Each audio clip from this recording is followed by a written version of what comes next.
쓰레기를 가치롭게 만드는 것. 우리는 이것을 사업이라고 합니다. 자, 사업을 하려면 아이템이 필요하겠죠. 이번 시간 창업 아이템을 어떻게 결정할지 그 방법을 알려드리겠습니다. 쓰레기를 가치롭게 만드는 방법, 이렇게 말할 수도 있겠죠. 이번 시간 아이템에 관련된 이 강의를 진행하게 될 김동우라고 합니다. 저는 현재 이 창업을 했고요. 한 개 회사를 독립을 시켰습니다. 두 번째 회사를 하고 있는데 이 과정에서 조금 장기적인, 시작할 때 아이디어 차원이 아니라 사업을 할 수 있는 장기적인 관점에서의 아이템 선정이 있다는 것을 알게 되었습니다. 이번 시간 그 노하우를 모두 다 공유해 드리겠습니다. 잘 따라와 주십시오. 이번 시간에는 총 세 가지가 있습니다. 첫 번째는 시장성, 두 번째는 카테고리, 세 번째는 포지셔닝. 네, 이번 시간에는 저희가 이 세 가지를 가지고 창업 아이템을 결정하는 방법을 배워보도록 하겠습니다. 자, 우선 첫 번째 시장성입니다. 제가 질문을 준비했습니다. 자, 함께 보도록 할게요. 좋은 상품이 팔린다. 아니, 팔리는 상품이 좋은 상품이다. 여러분은 어느 쪽이시죠? 네, 저는 여기서 두 번째, 바로 팔리는 상품이 좋은 상품이다라고 소개시켜 드리고 싶습니다. 아무리 잘 만든 제품이라 하더라도요, 팔리지 않는다면, 아무리 잘 만든 제품이고 예쁘고 가성비가 좋다 하더라도 팔리지 않는다 그러면 우리는 그것을 효용 가치가 없다고 합니다. 실제 소비자들이 구매를 하지 않는 빵원의 가치를 가지고 있는 제품이 되겠죠. 이것을 뭐라고 불렀다고요? 네, 우리는 쓰레기, 이렇게 불렀습니다. 너무 이쁜 쓰레기. 가끔 창업을요 하시고 난 다음에 훌륭한 아이템을 만드시는데 팔리지 않아서 아주 예쁜 효용 가치가 없는 그러한 제품들이 많이 있습니다. 자, 그래서 팔리는 아이템, 팔리는 상품. 자, 그 첫 번째 방법이 바로 이 시장성입니다. 저는 시장성을 말씀드릴 때 자주 사용하는 표현이 있는데, 화면에 보시는 것처럼 네, 바로 우산입니다. 자, 여러분이 우산을 가지고 창업을 한다면 1번, 2번, 3번, 4번 중에 몇 번을 가지고 창업을 하시겠습니까? 4개 중에 어떤 아이템을 가지고 창업을 하시겠습니까?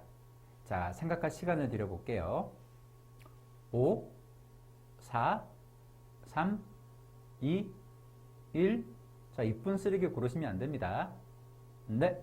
자, 정답은 바로 네, 4번입니다. 이렇게 평범한 우산이요.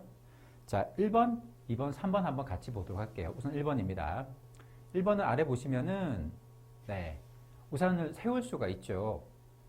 비가 올 때 우산을 접어서 특히 지하철 같은 곳에서 세워두면 굉장히 편리할 것 같습니다.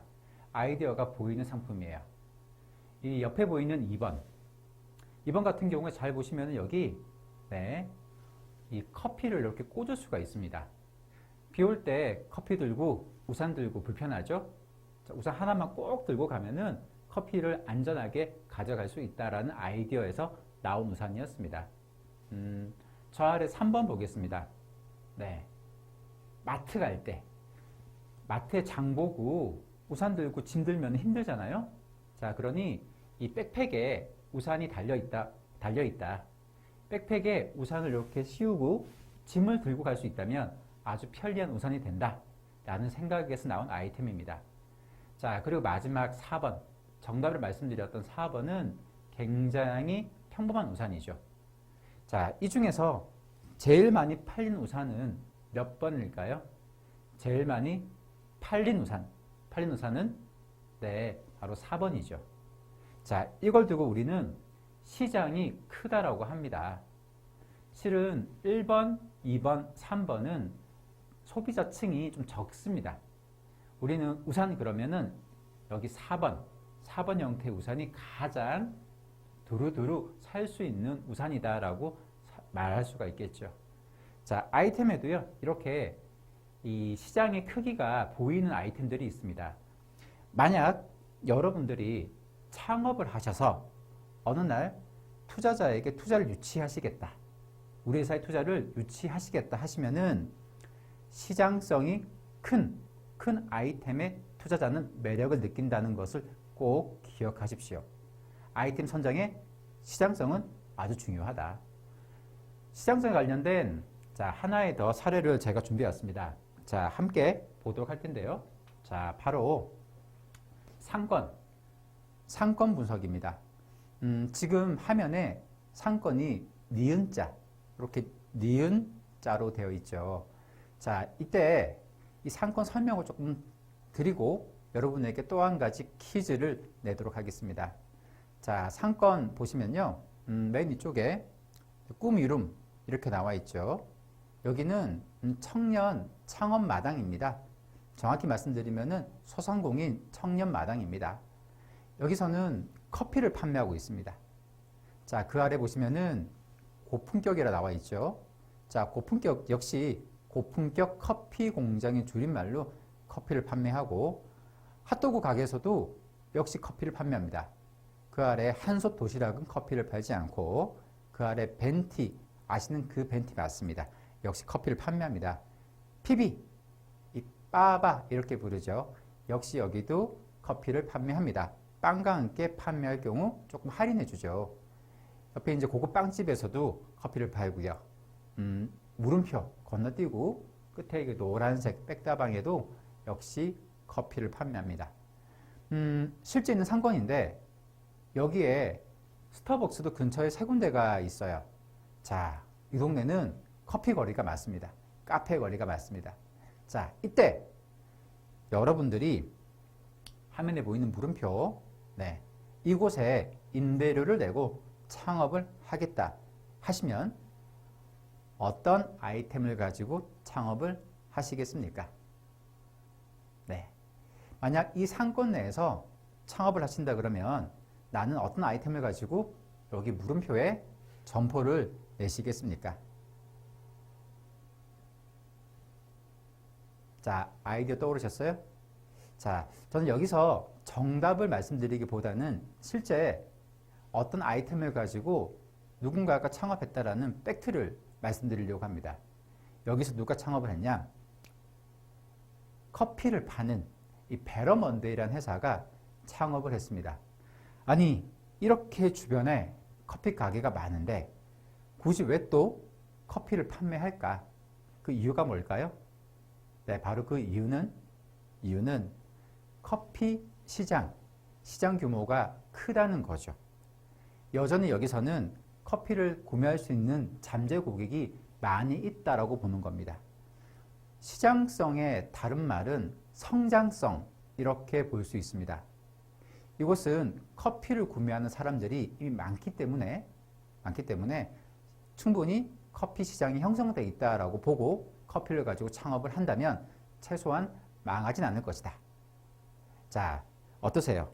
우리가 생각하는 아이템을 결정하는 방법과는 조금 다른 면이 있죠. 자, 이와 같은 현상들은요, 우리가 일상에서도 많이 볼 수 있었습니다. 어학 중에서, 언어 중에서 영어 많이 하시죠?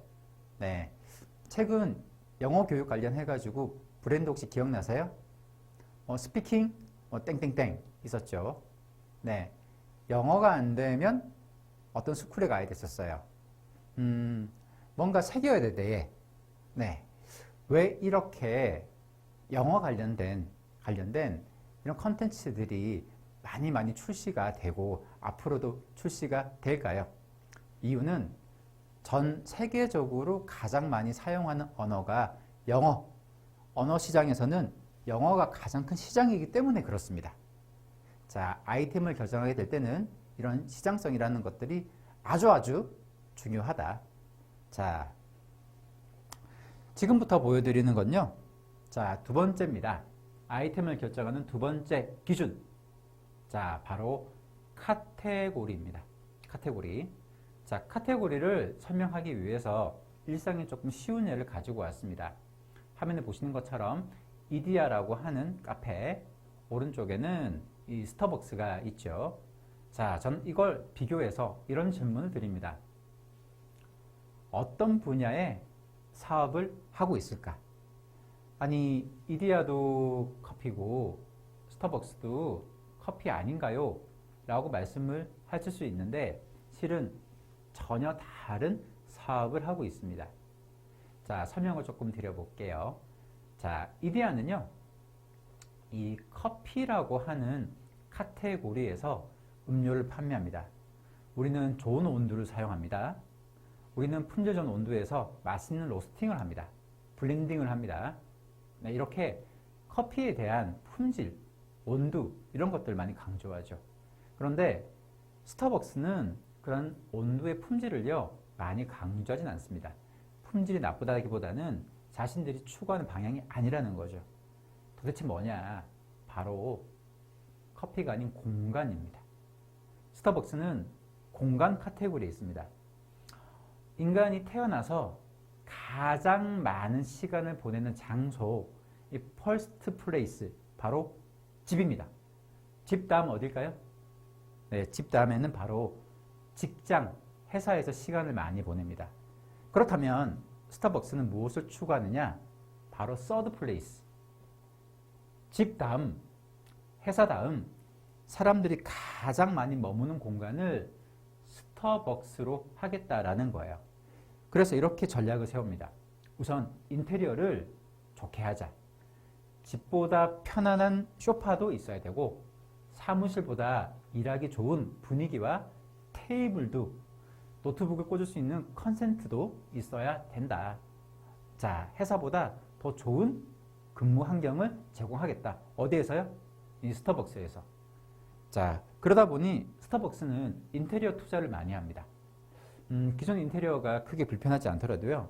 실은 사람들이 머물 수 있는 공간이라는 측면에서 질리지 않게끔 머물고 싶은 공간으로 인테리어를 바꾸는 전략을 늘 구사해 왔습니다. 같은 맥락에서요. 스타벅스가 매장을 오픈하는 기준도 이 이데아하고 다르다는 것들로 추가 설명을 드려보겠습니다.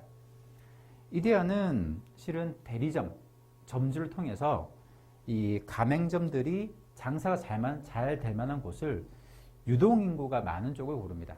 사람들이 왔다 그리고 이 갔다 하는 유동인구가 많은 쪽에 대리점을 열어주죠. 자, 아무래도 유동인구가 많으면 사람들이 커피를 사들고 이동을 많이 할 테니까요. 자, 그런데 스타벅스는 그렇게 안 합니다. 스타벅스는 사람들이 머무는 자리, 같은 자리에 서서 주변을 두리번거린다, 체류하는 시간이 많은 곳에다가 점포를 냅니다. 데이터를 수집해가지고요. 이 데이터는 참고로 여러분 핸드폰에 그 스타벅스 어플 있죠. 그 GPS를 추적해서 좌표를 찍은 다음에 어느 위치에서 사람들이 많이 머문다. 주변을 두리번거린다는 얘기는 사실은 약속이 있다는 얘기죠. 약속이 있다는 얘기는 만날 공간이 필요하다는 얘기입니다. 만나서 차 한잔 해야 되죠. 그래서 그곳에 점포를 엽니다. 자, 어떠세요? 사업의 이 카테고리에 따라서 사업의 전략이 바뀌죠. 아이템도 바뀌죠. 자, 이 두 가지 겉으로 보이는 커피가 같다면 속은 서로 다르다는 겁니다. 그 속에 해당되는 것이 바로 카테고리다. 이해되셨죠? 자, 이제 청년 여러분들이 한번 이 창업 아이템을 한번 접근해 보시기에 좀 좋은 소재를 가지고 왔습니다. 바로 푸드 트럭인데요. 자, 만약 푸드 트럭으로 여러분이 창업을 하신다면 어떤 카테고리에서 하시냐? 자, 제가 세 가지를 한번 가지고 왔는데 비교해 보십시오. 첫 번째, 나는 푸드 트럭을 바로 점심이라고 하는 카테고리에서 하겠다. 자, 두 번째, 점심 말고 나는 간식. 자, 마지막. 네, 야식. 자, 푸드트럭 하게 될 때 내가 점심 메뉴를 가지고 나는 푸드트럭을 운영하겠다. 그럼 아무래도 실제 이 영업시간이 점심시간대가 되겠죠. 직장인들이 많이 있는 곳을 위치해서 영업을 하려고 할 겁니다. 자, 그런데 간식이면 어떻게 될까요? 간식을 매일매일 사 먹어야 되는 고객층이 누구예요? 제가 떠오르는 생각은 아무래도 이 학생들인 것 같아요. 학교가 많은 쪽에서 자리를 잡아야 될 것 같습니다. 야식은요? 네, 야식은 아무래도 직장인들이 많은 곳, 야근을 많이 하는 지역, 6시 딱 퇴근하는 쪽 말고요. 밤늦게까지 야근을 많이 하는 그런 산업 쪽, 예를 들어 무역회사, 시차가 차이가 나니까 밤늦게까지 일을 하다 보니 늦게 뭔가 음식을 시켜 먹는 사람들이 있을 경우 야식을 많이 시켜 먹게 될 겁니다. 자, 어떠세요? 점심이냐, 간식이냐, 혹은 야식이냐에 따라서 여러분들이 푸드트럭을 하더라도 전혀 다른 아이템이 된다. 자, 사업 아이템을 결정하게 될 때 중요한 두 번째 키워드 뭐라고요?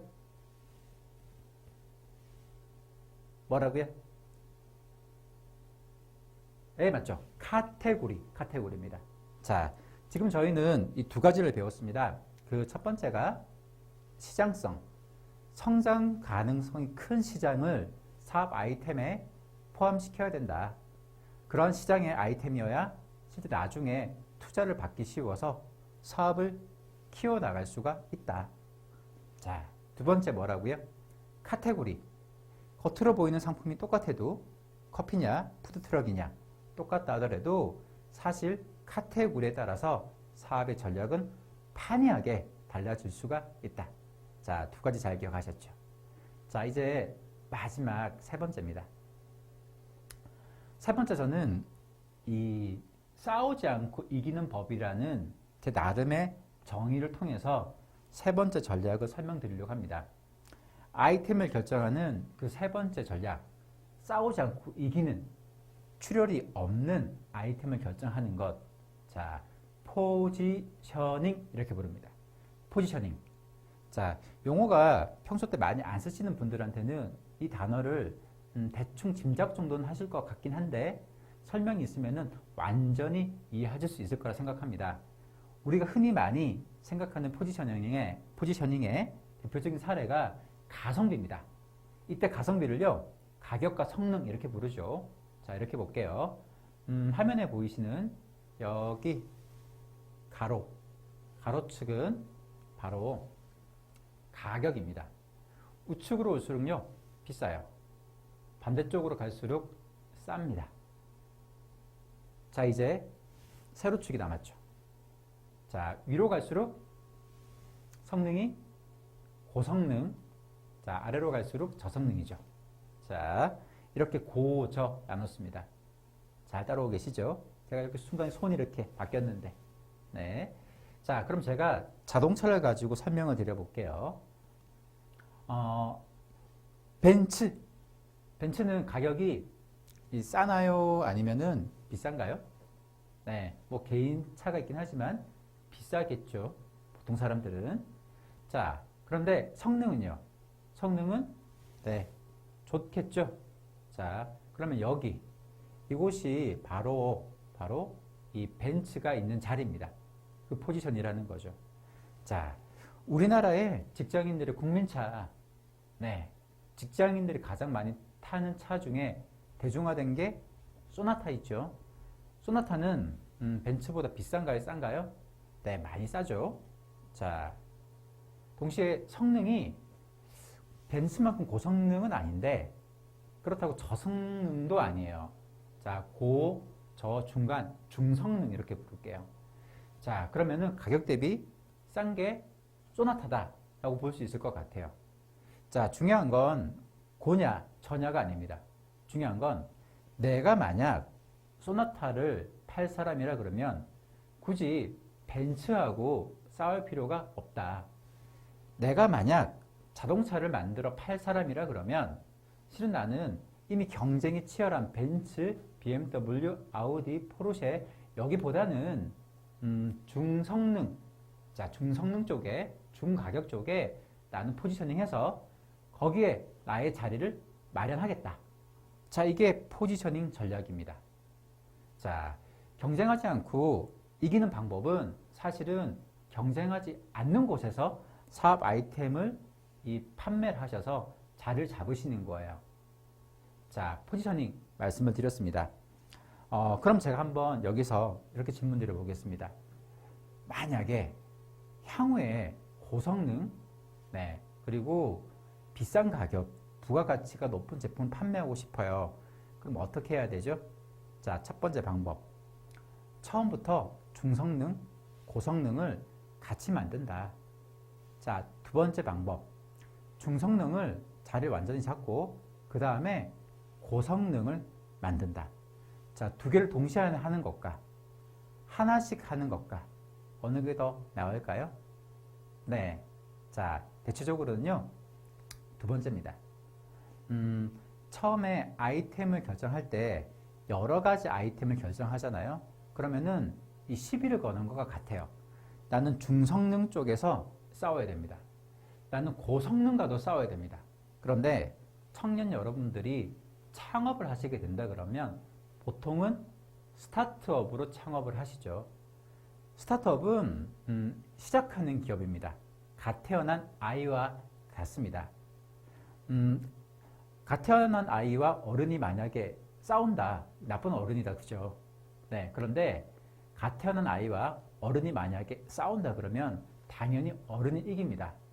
지금 내가 만든 회사의 아이템은 스타트업으로서 아이템이기 때문에 처음부터 싸움을 여러 곳에 걸면 안 됩니다. 내가 가장 자신 있는 부분에 싸움을 걸어서 최소한 출혈을 줄이고 이기셔야 됩니다. 자, 그것이 뭐다? 포지셔닝입니다. 자, 여러분들이 자주 사용하시는 그 배달 서비스 중에 네, 아주 그 우주 배송이 있죠. 로켓을 쏘아 올리는 네, 빠른 배송의 대표적인 대명사 바로 쿠팡입니다. 자, 쿠팡은 역시 자신의 배달 서비스를요, 포지셔닝을 잘해서 현재 우리나라의 대표 배달 서비스를 갖고 있습니다. 자, 가로측, 세로측 두 개가 있는데 1번, 2번, 3번, 4번으로 나뉘었을 때 자, 쿠팡이 몇 번인지를 여러분들이 맞춰 보시는 겁니다. 자, 비싸다, 배송료가 대신 빠르다 라고 하시면은 화면에 보이시는 여기 2번이 됩니다. 자, 싸고요. 네, 그리고 느립니다. 자, 그러면은 3번이 됩니다. 지금 보시는 이 표를 여러분들이 파악하실 수 있으시죠? 자, 시간을 조금 드려볼게요. 이번에는 딱 7초 시간 드리겠습니다. 7초 사이에 정답 고르시는 거예요. 7, 6, 5, 4, 3, 2, 1. 네, 정답 고르셨어요? 네, 정답은 바로 2번이죠. 2번. 로켓 배송 네, 빠릅니다. 대신에 배송료가 조금 더 비쌉니다. 그죠? 아침 일찍 배송 받으려면은 사실은 빠른 배송, 이 물건당 가격이 조금 비싸죠. 네, 거기에 배송료가 좀 포함되어 있어서 그렇습니다. 자, 그래서 대신에 이제 쿠팡은 이 시장을 개척한 사람입니다. 무슨 얘기냐? 이전의 배송은 당일 배송, 다음날 아침 새벽 배송, 자, 이런 것들에 대해서는요, 사실 배송 서비스가 없었습니다. 자, 배송 서비스 없다는 얘기는 사람들이 그런 배송 서비스를 돈을 내고 이용하지 않았다는 얘기죠. 자, 기껏해야 우체국에 급배송 같은 것들이 있었습니다. 등기. 자, 그런데 이 시장을 쿠팡이 키웠습니다.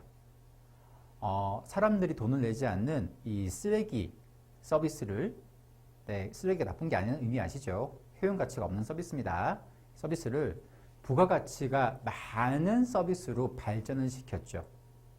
자, 아까 처음에 말씀드렸듯 사업 아이템은 효용 가치가 없는 것을 부가가치가 높은 것으로 바꾸는 것들입니다. 자, 그때 사용되는 세 번째 방법이 뭐다? 바로 싸우지 않고 이기는 포지셔닝입니다. 포지셔닝. 자, 어떠세요? 지금까지 내용 쭉 들으시니까는 사업 아이템 어떻게 결정할지 조금 감은 오세요? 네. 자, 다시 한번 저희가 정리를 하고요. 이번 강의 마무리하겠습니다. 자, 제가 손가락을 펼쳐들면은 첫 번째 배웠던 거 떠올리시면 됩니다. 두 번째는 두 번째, 세 번째 역시 세 번째를 떠올리시면 됩니다. 자, 사업 아이템을 결정하는 첫 번째, 가장 중요하다 할 수 있는 것, 첫 번째 뭐였죠? 영어. 그렇죠. 자, 그 외에 사람들이 많이 사용하는 우산. 자, 떠오르는 단어 뭐였죠? 네, 바로 시장성입니다. 시장 규모가 큰 것을 여러분들이 아이템으로 결정을 하라. 성장성이 큰 것을 아이템으로 결정하라. 자, 두 번째 뭐였죠? 네. 동그라미 있었는데. 네. 이디야도 있었고, 스타벅스도 있었는데, 뭐였죠? 네 글자? 카테고리. 맞아요. 나의 아이템이 어떤 카테고리에 있는지, 푸드트럭을 하더라도 그게 점심인지 야식인지에 따라서 다른 아이템이 된다. 카테고리 결정을 잘 하셔라. 세 번째가 뭐였죠? 네, 싸우지 않고 피 안 흘리고 이기는 방법. 무혈입성. 네, 뭐였어요? 네, 바로 포지셔닝이었습니다. 자, 이 세 가지를 잘 기억하셔가지고요. 아이디어 차원에서의 아이템이 아닌 사업가다운 아이템을 한번 여러분들이 구상을 해 보십시오. 창업 아이템을 고민한 여러분들, 어쩜 이미 사업을 시작하신 건 아닐까요? 여러분의 건승을 사업의 대박을 기원드리며 자, 마치겠습니다. 감사합니다.